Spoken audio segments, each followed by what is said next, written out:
Okay, welcome to today's tutorial.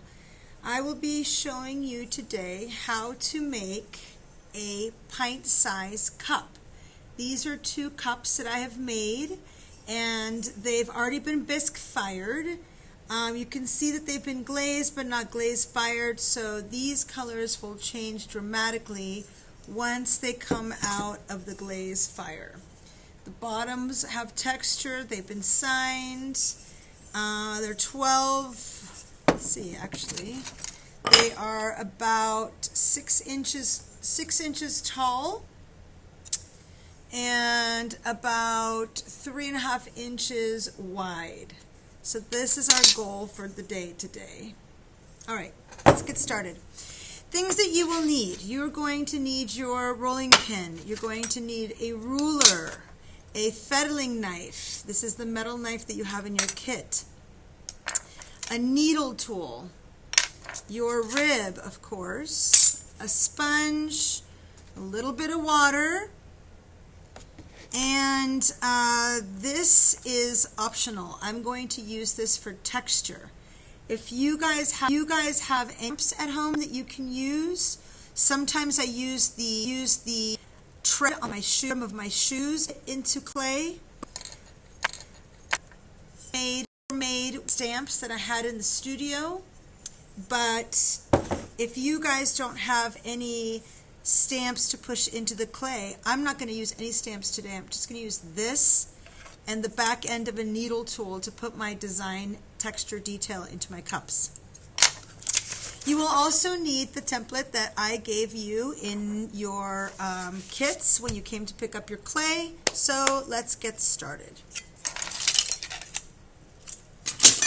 The first thing you're going to do is roll out your clay. You're going to need a slab of clay.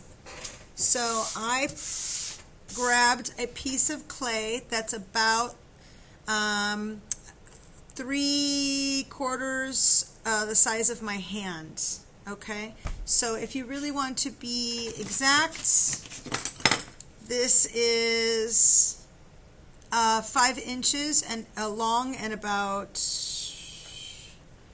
3 inches across. So as always that we do, we're going to go ahead and prepare our slab, and you always start your slabs by pounding on your clay and always changing directions as you go. You want this piece of clay to be able to fit this design on it. So this is the size that we're aiming for. You might need a little bit more clay. So, you know, a bigger piece is always better because then you can always cut it back and reuse whatever parts of it you don't use. So at this point, I would start rolling. Please don't forget that when you roll, you want to try and roll from the center out. Center out. You want to stand so you get lots of strength, and you want to change directions constantly, being aware, of course, that you're going to need this size piece of clay. Estamos preparando el barro para hacer los vasos. Este barro va a tener que caber esta forma. So necesitamos suficiente para hacer esta forma. No se le olvide, por favor, que cuando empiezan a preparar el barro, tienen que pasar el rollador en diferentes direcciones y también dándole vuelta al barro. Queremos el tamaño un poquito más delgado que un lápiz, o podemos también usar esta aguja. Poniéndole a los lados, queremos un poquito más grueso que esto. So, el tamaño de un lápiz regular. You want the thickness of your slab, folks, to be, the needle tool is a little bit skinny. This number 2 pencil is what we're going for. So I'm going to continue rolling this out. I've already rolled this out earlier today when I was preparing for this demo. So I'm going to go ahead and grab the clay that I've already rolled out.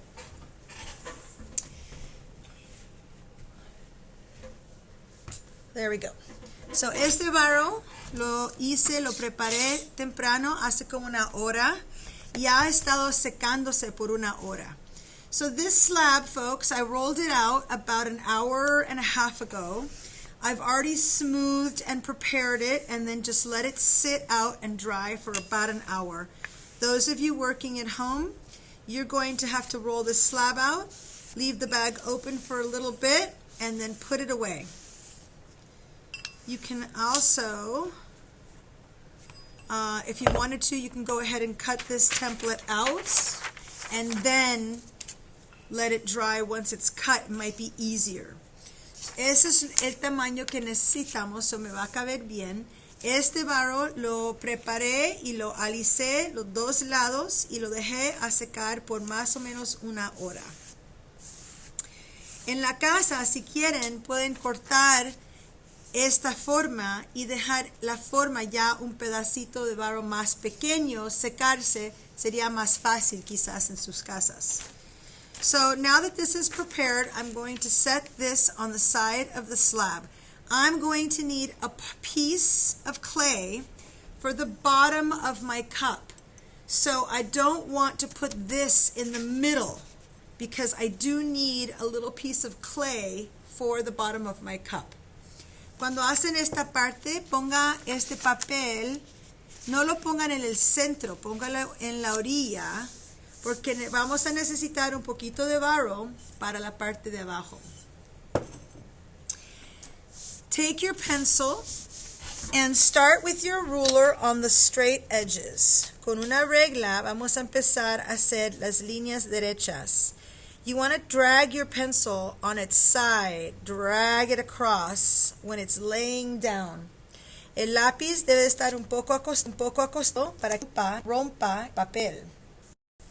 If your pencil's not laying down slightly at a 45-degree angle, then it's to tear through your paper. You could also, if you wanted to, cut this shape out and then trace around it. Go slow when you do this so that you don't go off your line. Cuando hacen esto, ya ven que el lápiz está acostado para que no rompa el papel.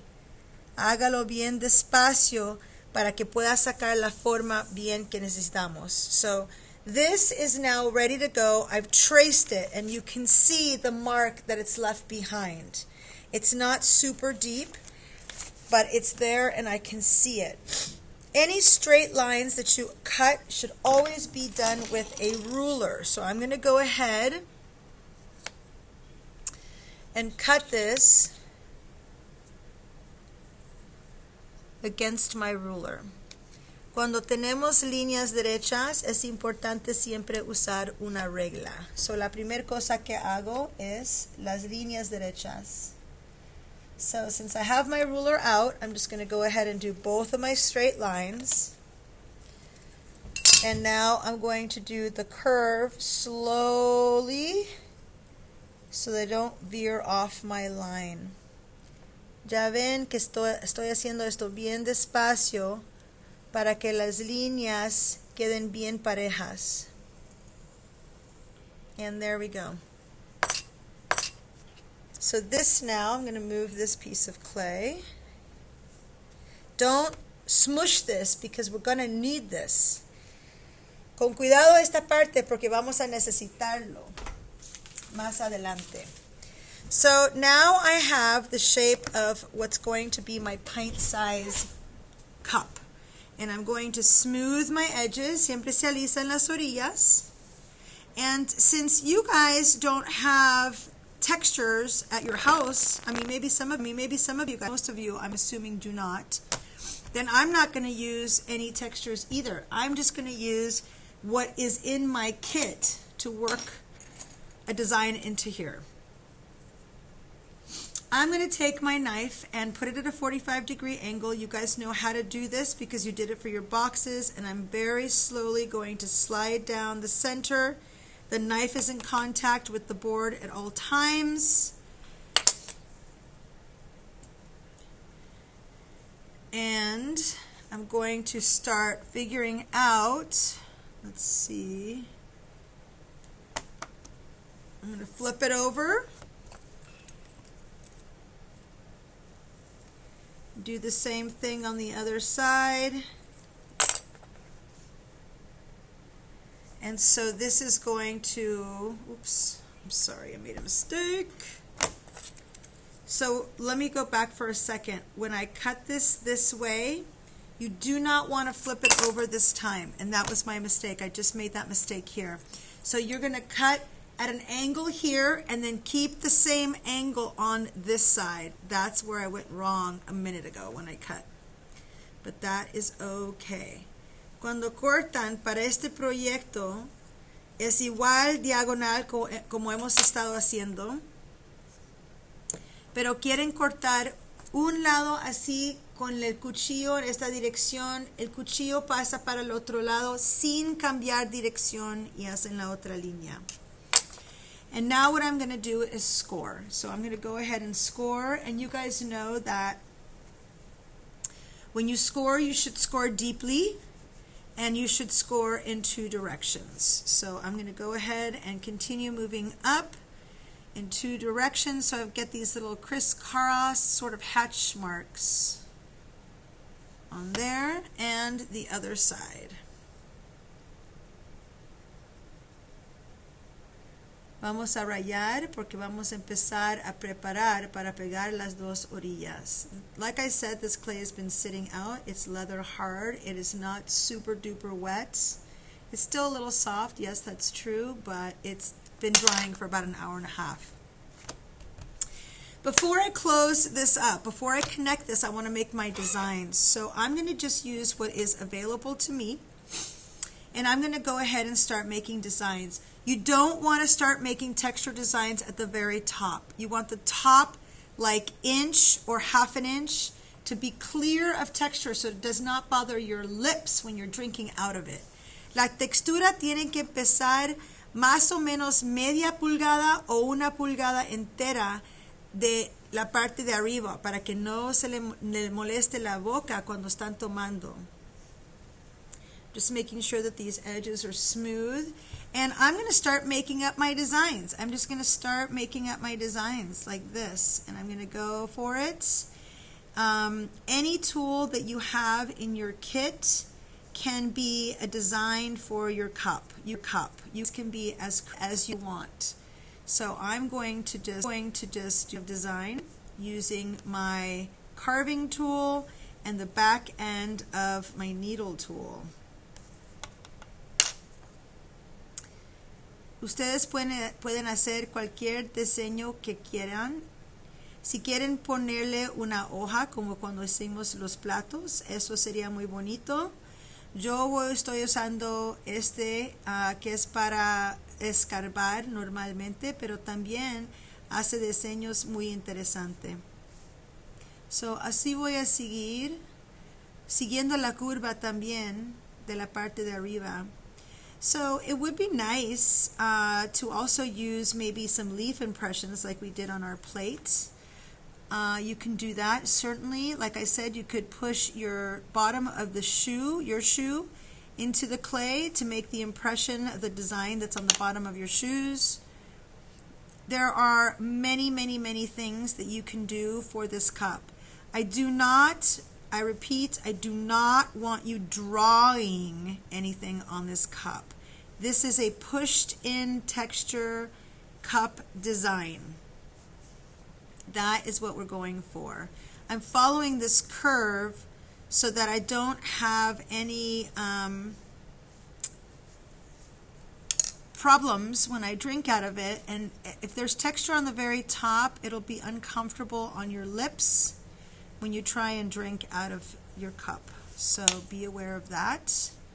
I'm almost done. I was kind of doing them all on the same level, and now I just switched to kind of more random, and that's also totally fine. I think it's super nice with leaf or flower impressions in them, so if you wanted to go back and use that technique that we learned when we did the slump plates, you can certainly do that. So I'm coming to the end of my clay piece here, and I'm just going quickly because it's a tutorial. You guys should probably go